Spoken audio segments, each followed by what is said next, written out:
नमस्कार। ये एक नारा ही नहीं बल्कि हकीकत है कि आज के युग में नारी जो है पुरुषों से पीछे रही है। और ख़ासकर जब हम जम्मू कश्मीर की बात करें तो जम्मू कश्मीर की नारी ने पूरे भारत में नहीं अंतर्राष्ट्रीय स्तर पर अपना नाम कमाया है। आज हम बात कर रहे हैं जम्मू में। हमारे साथ हैं डॉक्टर ऊर्जा सलाथिया। डॉक्टर ऊर्जा सलाथिया ने एक ग्रेट वुमेन अचीवर अवार्ड शुरू किया है, जिसका 11वां सीजन यहाँ पे हुआ है। एक बहुत ही सक्सेसफुल इवेंट हुआ है। ये अवार्ड क्या है इसके बारे में भी जानकारी लेंगे, और उसमें से पहली बार जम्मू के अंदर बड़े बड़े शहरों से अवार्ड लेने के लिए यहाँ पे आए, जबकि रूटीन में यही होता था, हम जम्मू से बाहर जाते थे अवार्ड लेने के लिए। इन्होंने बाहर से लोगों को जम्मू में बुलाया। ऊर्जा जी, आपका बहुत बहुत स्वागत है। Thank you sir. ऊर्जा जी, बहुत अच्छा लगा आपने इतना बड़ा इवेंट किया। नेशनल लेवल पे बॉलीवुड से आपने स्टार्स को बुलाया, उनको अवार्ड भी दिया, सब कुछ किया। पहले तो मैं इस अवार्ड के बारे में जानना चाहूँगा, ये क्या है और उसका 11th मतलब बहुत बड़ी बात है। 11वां सीजन आपने करा है, 10 इससे पहले आप कर चुके हैं। जी हाँ, सबसे पहले तो नमस्कार कि आपने मुझे मौका दिया अपने चैनल के माध्यम से कि मैं अपने एक्सपीरियंस शेयर कर सकूं व्यूवर्स के साथ। और रही बात इस अवार्ड की, तो द परफॉर्मर्स को बनाए हुए भी अब मतलब 2011 में मैंने स्टार्ट करा था। तो तब से लेके अभी तक आगे ही बढ़ रही हूँ, क्योंकि बहुत सारा लोगों ने बहुत मुझे सपोर्ट और प्यार दिया। रही बात the great women achievers award की, तो जहन में था कि कुछ स्टार्ट करूं, इस तरह का कुछ स्टार्ट करूं कि जो इंस्पायरिंग लेडीज़ हैं, वो हमारी जो न्यू जनरेशन है या जो महिलाएं घर में बैठ के सोचती हैं, बाहर नहीं निकल पाती, उनके लिए वो एक मैसेज आए कि अगर ये कर सकती हैं तो हम क्यों नहीं।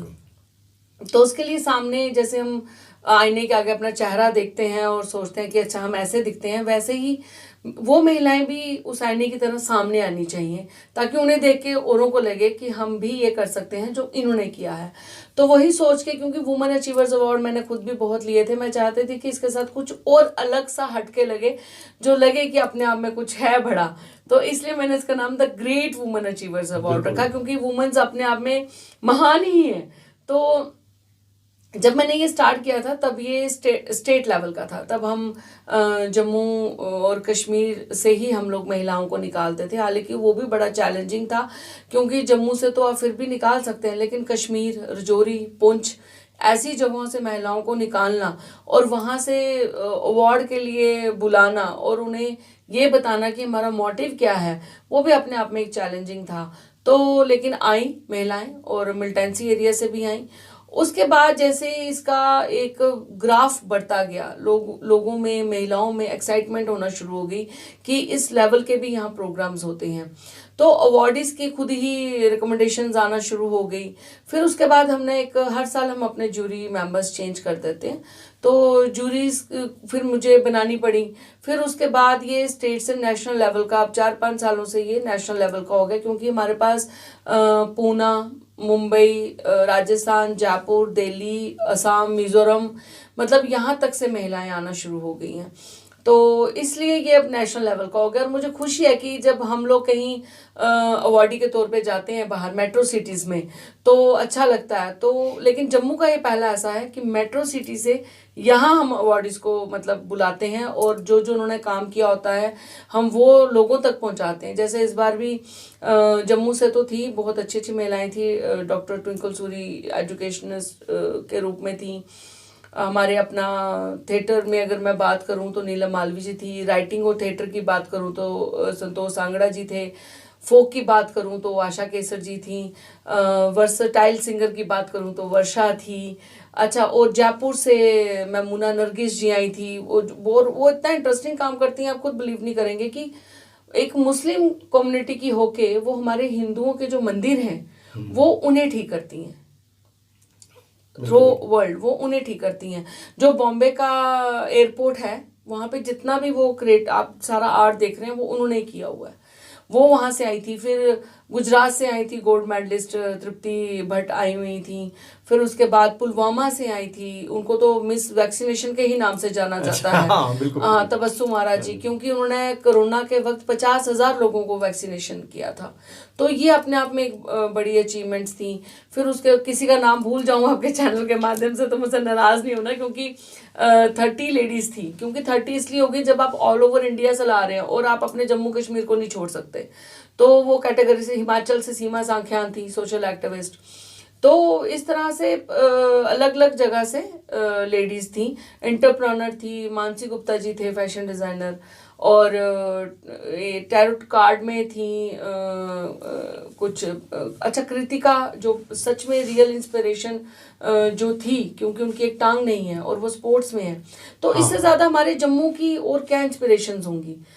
शाहिदा परवीन थी, वो भी इंटरनेशनल एथलीट, अभी मलेशिया से होकर आई हैं। तो ये सारे हीरे चुनना, और मतलब इससे ज़्यादा नॉमिनेशन होने के बाद, और जब मतलब पूरा हमारा कंप्लीट हो गया, शो वाले दिन तक मुझे नॉमिनेशंस आ रहे थे। तो ये अपने आप में एक बहुत बड़ा बड़ी बात सही है। बात है, आपने बहुत बड़ी है बात ना? है। लेकिन एक बात बताओ, आप तो हमेशा बाहर जाती थी, लेकिन आपको कोई जम्मू के अंदर करने में, मतलब ऐसे पूरे हीरे तराशने हैं, सारे जी, हीरों को बहुत इकट्ठा टफ। करना, पूरा गुलदस्ता बनाना जम्मू के अंदर, तो आपको मुश्किलात का सामना तो करना पड़ा होगा कि जब जम्मू के अंदर कोई कोऑपरेशन मिली आपको। देखिए, मुश्किलें तो हमेशा से ही रहती हैं, लेकिन जब आपका फोकस क्लियर हो, नीयत साफ हो, मुझे लगता है ऊपर वाले ने खुद ही वो हाथ बनाए होते हैं जो आपका हाथ थाम ले, है ना? तो इस तरह से मेरे साथ देखिए मुझे बहुत सपोर्ट मिला। मुझे सबसे पहले तो जिनको भी मैंने इनवाइट किया, चाहे वो डॉक्टर दरख्शान अंद्राबी जी हों, हमारे डिप्टी मेयर हों, प्रदीप दत्ता जी हों, फिर बलबीर सिंह जी हों, या ये अपने मनु महाजन जी थे, और भी बहुत सारे हमारे अच्छे गेस्ट थे, वरुण शराफ जी थे, इन सब, अमित कपूर, इन सब ने हमें बहुत इनवाइटी के तौर पे मैंने बुलाया, तो बहुत अच्छा तो किया ही किया। मीडिया ने मुझे बहुत सपोर्ट करा। डॉली जी स्पेशली अपना शूटिंग शेड्यूल छोड़कर आई, जो कि फेमस सेलिब्रिटी हैं, बड़ा रिनॉन्ड चेहरा उनका, कलश में, कुमकुम भाग्य में, भाभी में, अभी उनका परिणीति चल रहा है। तो वो अपना, और ये डेली सोप है, और डेली सोप छोड़कर आना, ये मतलब एक बहुत बड़ा वो था। और उनकी मदर आए, वैष्णो देवी भी उन्होंने वो किया। इन सबका साथ जब मिला तो वो शो का एक गरिमा ऊपर चली गई। लेकिन शो करने के लिए आपको पता है, साथ के साथ साथ फाइनेंशियली भी सपोर्ट होना बहुत बिल्कुल जरूरी बिल्कुल होता है। बिल्कुल। तो अगर इसमें मैं किसी का मतलब फाइनेंशियली ये नहीं होता कि आप पैसा ही दे रहे हैं, फाइनेंशियली होता है कि उस शो में जो चीज़ों की रिक्वायरमेंट होती है, अगर आपकी तरफ से वो भी चीज़ें मिल रही हैं, या अगर आप फाइनेंशियली हेल्प भी कर रहे हैं, तो आपको पता है कि वो शो में ही लगी हैं। तो इसमें बहुत सारे ऐसे चेहरे हैं, बहुत सारे ऐसे नाम हैं जिन्होंने मुझे सपोर्ट करा है, और मैं आपके चैनल के माध्यम से उनको पर्सनली थैंक्स करना चाहती हूँ। उसमें ब्रासिंग वाइब्स प्राइवेट लिमिटेड, इन्होंने मुझे बहुत सपोर्ट करा। फिर ये अपना करमचंद शराफ, भारत पेट्रोलियम, इन्होंने मुझे बहुत सपोर्ट करा। फिर संसार आटा, इन्होंने बहुत सपोर्ट करा। बाबा टूर एंड ट्रैवल्स, इन्होंने बहुत सपोर्ट करा। तो अगर अभी भी कोई नाम भूल जाऊं तो मे बी हो सकता है ऊपर नीचे नाम चले जाएं। और मीडिया ने बहुत सपोर्ट करा। पीपी न्यूज़ आज भी इस अवार्ड को जो है दर्शकों तक पहुंचा रहा है कि ये मतलब पूरा था क्या प्रोग्राम। तो उसमें भी बहुत सारे मीडिया चैनल जो अपने ही भाई बंधु हैं, उन्होंने बहुत सपोर्ट करा मुझे, क्योंकि हम एक दिन का काम करके ख़त्म हो जाता है ऑन स्टेज, बिल्कुल बिल्कुल। लेकिन लोगों तक पहुंचाना और लोग उसको कभी भी देख सकें, वो काम मीडिया का है। तो ये फोर्थ पिलर सिर्फ दुनिया को बताने या बोलने के लिए नहीं है, हकीकत में है, क्योंकि हम करके चले जाएंगे। सोशल नेटवर्क इतना स्ट्रांग हो गया कि वो मीडिया की आंखों से ही लोग देख सकते हैं। तो मैं सबका आपके चैनल के माध्यम बहुत बहुत थैंक्स करना चाहूंगी कि उन्होंने मुझे बहुत प्यार और बहुत सपोर्ट गुलजार जी, दिया। आपने इस अवार्ड का क्राइटेरिया क्या रखा हुआ था? इस अवार्ड का क्राइटेरिया ऐसे था कि हमारे पास एक फील्ड के 2-2, 3-3 भी नॉमिनेशंस आए हुए जी, थे। जी। लेकिन हम अब एक्चुअली 10 सालों से हम लोग, मैं ये बताने से पहले मैं टूरिज्म का थैंक्स करना चाहूँगी। उन्होंने भी हमें बहुत सहयोग करा, और स्पेशली जिसकी वजह से हम ये शो कर पाए उस स्टेज पे, institute of music and fine arts, professor Suhab Inayat Ali ji, उन्होंने हमें बहुत सपोर्ट करा, क्योंकि वहीं से हमारा पहला पड़ाव शुरू हुआ। अगर वो मंच नहीं मिलता तो आगे कार्यक्रम जो है वो स्टार्ट नहीं होते, तो उनको भी बहुत बहुत थैंक्स। अब रही बात की क्राइटेरिया की, तो क्राइटेरिया की बात ऐसी है कि इसमें नॉमिनेशंस तो ओपन थे, क्योंकि मैंने फेसबुक पे कमिंग सून करके डाल दिया था the great woman achievers award हमारे जम्मू में, और क्योंकि मैं खुद भी जम्मू से बाहर जाती रही हूँ तो वहाँ तक ये अवार्ड का नाम था। तो जैसे ही ये डाला, और इनफैक्ट मुझे मेरे अपने फ्रेंड्स में मुझे सबने बोला था कि अब प्लीज़ तुम फिर से करो, क्योंकि कोरोना की वजह से मैं कर नहीं पाई थी। तो इस अवार्ड का बहुत क्रेज़ रहता है हमेशा। तो वो जब हमें नॉमिनेशन आना शुरू हो गए थ्रू व्हाट्सएप, क्योंकि उसमें नंबर था, थ्रू मेल्स, तो उसमें से फिर जूरी का वो टेंशन था, वो मेरा नहीं था, क्योंकि मेरे इस अवार्ड का सबसे बेस्ट पार्ट क्या है कि नो पार्शलिटी, जो डिजर्विंग है, जिसका अचीवमेंट है, क्योंकि ये कोई यहाँ पे तो थमना नहीं है। और 10 सालों में मैं इतने लोगों को दे चुकी हूँ कि मुझे खुद भी अभी तक याद नहीं है कि कितनी इंस्पायरिंग लेडीज़ यहाँ से अभी तक निकली हैं। और हर एक फील्ड में अवार्ड देना, और कई बार तो डबल भी हो गया, क्योंकि अगर जम्मू से कोई सोशल एक्टिविस्ट थी तो बाहर से भी थी, या यहाँ से अगर कोई आर्टिस्ट था तो बाहर से भी था। वो एक आधा कोई हुआ होगा, क्योंकि हम जम्मू कश्मीर को नहीं छोड़ सकते। तो वो क्राइटेरिया उनकी अपना, जो उन्होंने अचीवमेंट्स करा है, जो उनकी इंस्पायरिंग स्टोरीज रही हैं, उन्होंने स्ट्रगल कैसे किया है, स्ट्रगल के बाद वो उस मुकाम तक कैसे पहुंची हैं, तो वो सारी चीज़ें देख के हमारे जूरी ने जो है वो फैसला लिया। ये मुझे आपका ये शो इसलिए बड़ा पसंद आया, और आपका ये जितनी भी एक्टिविटी है बहुत अच्छी लगी, क्योंकि अवार्ड जो देना एक बहुत बड़ी बात है, और सबसे बड़ी बात है टैलेंट की कमी नहीं है हमारे यहाँ, जम्मू कश्मीर भी नहीं है। और जम्मू कश्मीर के अंदर जिस तरह से स्टेट अवार्ड दिए जाते हैं और कुछ दिया जाता है, वो सबको पता है कैसे दिखते हैं, कहाँ से रिकमेंडेशन जाती हैं, क्या होता है। उसको देख के कई बार दुख होता है, यार इतने अच्छे आर्टिस्ट हैं, उसको तो पूछा नहीं, इतना अच्छा जर्नलिस्ट है, उसको तो पूछा नहीं इसने किसी ने। लेकिन आपने ये जो शो किया, इसके अंदर जो इतना सबको बुला के किया, ये मुझे बहुत अच्छा लगा। इससे एक बहुत लगा कि आने वाले दिनों में और भी आशाएं जागती हैं, हर एक के दिल में जागती हैं कि आज इनको मिला है, कल को हमें भी मिलेगा। क्योंकि जब जिस तरह आपने कहा कि एक ज्यूरी बनाई है, पार्शियलिटी नहीं है, कुछ नहीं है, उस चीज़ को आप आगे बढ़ा रही हैं, ये एक बहुत बड़ी मुबारक की आप हकदार हैं। अब नेक्स्ट आपका क्या है?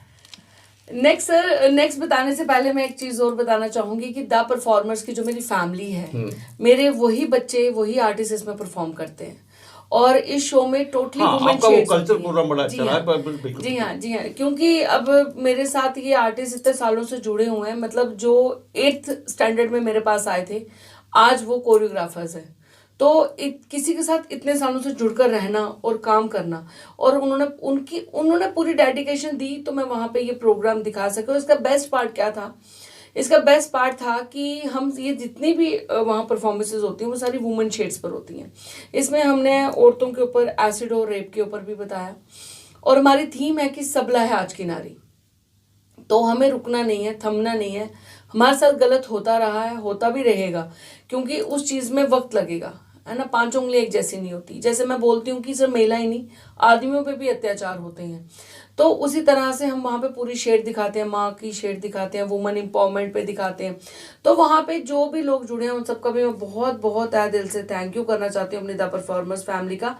और उसके बगैर भी कुछ ऐसे स्कूल हैं जो मेरी एनजीओ के साथ जुड़े हुए हैं, उन्होंने स्पेशल वहाँ पे मतलब आइटम करवाई, फिर कथक की वहाँ पे आइटम रही, फिर उसके बाद बेटी बचाओ बेटी पढ़ाओ के ऊपर स्किट रही।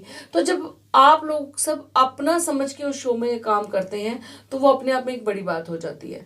तो उसकी वजह से वो 4 चांद और लग गए। और महिलाएं, जो आपको मैं इंटरेस्टिंग पार्ट बताऊं कि जो पहले की अवार्डीज थी, उन्होंने मुझे स्पेशली बोला कि हम इसका हिस्सा बनना चाहते हैं, हम पार्टिसिपेट करना चाहते हैं। तो उस पार्टिसिपेशन के लिए हमने क्या किया, हमने एक डोगरा एक्ट रखा, उसमें एक रैंप रखा, जिसमें सबसे इंटरेस्टिंग पार्ट था शिल्पकारी, हाथ की जो बनी हुई चीज़ें होती हैं, और डोगरा कॉस्ट्यूम। तो हाथ की बनी हुई चीज़ों के साथ मैंने उनको वो वॉक करवाया। तो ये अपने आप में एक बड़ा इंटरेस्टिंग इससे पहले भी मैंने आपके बहुत से प्रोग्राम देखे हैं, मैंने गया भी हूँ बहुत से प्रोग्राम में। आप जिस तरह से डोगरी कल्चर को आगे बढ़ा रही हैं, जिस तरह से आपने ये हाथ की जो बताई, इससे पहले भी आपने जम्मू हट में किया, शादी भी करवाई, और बहुत अच्छे फंक्शन किए हैं। रुटराड़े एक फंक्शन रुटराड़े भी आपने करवाया। बिल्कुल बिल्कुल, डोगरा कल्चर को आपने जिंदा रखा हुआ है। ये सचमुच एक अच्छी बात है। ये जम्मू के लिए एक अच्छी है कि जम्मू की कला को जो लुप्त होती जा रही है, डे बाई डे लुप्त होती जा रही है, उसको आप मिला रहे हैं। और एक बहुत ही अच्छा आपने फंक्शन किया था जिसमें डोगरी खाना भी खिलाया था आपने तो उसमें तो इस तरह से आपने गेस्ट भी बहुत से जो आपके चीफ गेस्ट थे वो भी बॉलीवुड से आए हुए थे, वो भी यहाँ पे बहुत खुश होके गए। कौन आए थे, किनको बुलाया था आपने? हाँ, मैंने बताया आपको पहले भी कि डोली सोही जी आई थी, जो भाभी, कलश और परिणीति, पिया, अभिमानी, इन सब सीरियल्स में मतलब वो उन्होंने काम किया। कुमकुम भाग्य में काम किया है। और उनकी मदर आई थी, उनकी नाइसी आई थी, और वो इतना खुश होके गई हैं। और उनको वो डायलॉग, एक मतलब डायलॉग क्या, मतलब हमने सिखाया उनको, और उन्होंने हर बार वो चीज़ बोली है, खंड मीठे लोग डोगरे। तो वो यहाँ से सीख कर गए हैं। तो उन्होंने बोला है कि सच में ही जो हॉस्पिटैलिटी हमें यहाँ मिली है, तो इसमें हॉस्पिटैलिटी से याद आया कि मैं केसी सिटी सेंटर और केसी रेजिडेंस को नहीं भूल सकती हूँ। थैंक यू सो मच कि आपने इतनी अच्छी हॉस्पिटैलिटी उन्हें प्रोवाइड करी कि वो इतना खुश होकर गई हैं। और उन्होंने टूरिज़्म और इन सब चीज़ों को अपनी जो इंस्टा है उनका, उसके ऊपर वो डेफिनेटली वो वीडियोस डालेंगी, क्योंकि वो बहुत खुश होकर गए। और उन्होंने एक प्रॉमिस भी किया है कि मैं चाहूँगी कि हमारे सीरियल्स जो हैं वो पर्टिकुलर जम्मू में ही शूट हो। ये बात उन्होंने कही है, हमारे रिपोर्टर ने उनसे बात की थी। जी। तो उन्होंने ये बात कही है कि हम चाहेंगे कि हमारे सीरियल जम्मू में शूटिंग हो। उन्होंने बोला श्रीनगर में तो होता है, लेकिन जम्मू के जो मैंने साइट सीन्स देखे हैं, और वो बाबे वाली माता, सबसे पहले उनके दर्शन मैंने वहीं पे करवाए। मैंने कहा वैष्णो देवी तो चलो जाते हैं, वो तो कृपा है, लेकिन जम्मू जिस बेस पे, जिस स्तंभ पे यहाँ खड़ा है, पहले आप वहाँ दर्शन करें। नहीं, अच्छा किया आपने उन सबको पत्नीटॉप, नत्था टॉप भी लेके गई। कम से कम जम्मू के व्यूज तो उन्होंने देखे, उनका मन तो बना कि जम्मू में शूटिंग होनी चाहिए। बिल्कुल। तो ये था। और आपका सवाल था कि नेक्स्ट क्या। नेक्स्ट ऐसा है कि बड़ी जल्दी लोगों के बीच में मेरी सूर्यपुत्री तवशी के ऊपर मैंने आरती बनाई है। और ये भी बड़ा चैलेंजिंग रहा है। और कैसे चैलेंजिंग रहा है ये सरप्राइज लोगों को जब वो आरती देखेंगे तब पता चलेगा। और सब सोचेंगे कि ये कैसे हो गया। एक मंच पे ऐसे लोगों को इनवाइट करना जिनका मतलब इस लाइन से कोई है नहीं, और इतने बिजी शेड्यूल से आकर मुझे इतना प्यार और सपोर्ट करना। जब उन्होंने कहा ना हम सिर्फ तुम्हारे लिए आए, तो मुझे लगा मैंने बस यही कमाया है। तो और जिस तरह से ऑडियंस ने मुझे प्यार दिया मेरे शो में, इतना हॉल फुल था कि लोग खड़े थे। मैं मतलब खुद आई वाज सरप्राइज कि मतलब इतना मुझे प्यार हमेशा ही मुझे मिलता है। और जो ये शो हुआ उसमें तो इंतहा मिला, क्योंकि मैंने 2-3 साल के बाद एक लाइव प्रोग्राम मतलब दिखाया, लोगों को लेकर आई सामने। तो एक तो वो है, और दूसरा भी हमारे बहुत से मेल जो हैं भाई वो वो थोड़ा सा मुझसे खफा हैं कि हमेशा महिलाओं को ही आगे मतलब मिलता है। तो ऐसे तो प्रोग्राम्स रहते हैं जहाँ पे हम लोग अप्रिशिएट करते हैं अपने भाइयों को, लेकिन अभी कुछ उनके लिए भी कुछ सरप्राइज कुछ मैंने प्लान करा है, जो कि जल्दी ही, अगर इसी तरह मुझे सबका प्यार और सहयोग मिला तो डेफिनेटली बहुत जल्दी मैं उनके लिए भी कुछ लेकर आ रही हूँ। हमारी शुभकामनाएं हैं आपके साथ में, आपके आने वाले जितने भी प्रोजेक्ट हैं और जिस लगन के साथ आप काम कर रही हैं। और सबसे बड़ी बात है कि जम्मू कश्मीर का जो कल्चर है उसको आप बढ़ावा दे रही हैं। और आपने साबित कर दिया इस प्रोग्राम में कि पूरे देश को आपने, पूरे नेशन को इन्वॉल्व कर दिया जम्मू के अंदर। उसके लिए एक बार फिर आपको मुबारकबाद देता हूँ। Thank you. आप हमारे स्टूडियो में आए, आपका बहुत बहुत धन्यवाद। Thank you. आज के लिए बस इतना ही। नमस्कार।